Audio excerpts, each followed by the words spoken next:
I'd like to hear more about Hilgard Pass and 10 Mile Pass there. Has there been any spotting over there those passes at all? Part of our phased approach when we put the fire down on this is that we started by dropping ping pong balls on the ridge top and brought them down, and we did it really slowly, which is why I said we had a 5-phased approach to how we burned it. And the first phase was to go across the ridge top and put ping pong balls on a really narrow bit and get it to start backing down. So that what we're seeing what the fire was doing on its own, it was running forward, it would stuff would roll out, it would get established, and then it would run to the top of the hill and take everything out. And then we had the possibility of it spotting over. By putting the fuel, or putting starting our lighting on top of the hill, we eliminated the opportunity for it to run and spot over the hill. We haven't seen anything on the other side yet. We're looking at it every day.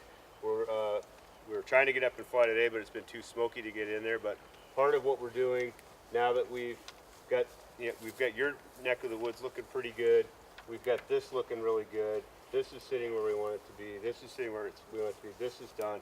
We're starting to look out at these areas here where we're not going to put anybody on the ground and come up with some long-term strategic plans that we can leave with the forest.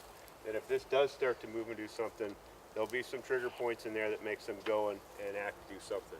It's something that's kind of cool, and I know it's kind of hard to get at from your perspective, but for us it's kind of neat. We're in a different kind of firefighting than we've done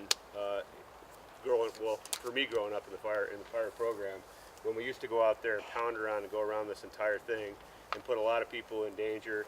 We'd chew up a lot of crews, we'd hurt people, and that's just how we used to do business. And we don't do that anymore. We're smarter about it. We try to pick places that are advantageous for us to get into.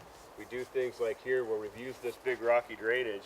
Rather than trying to run crews up and down that, we're using the natural barriers that are out there. And a lot of this is run into, the reason none of this is moved, and we'll see how we get through today with the Haynes as high as it is today, not moving up there, but it's running a rock.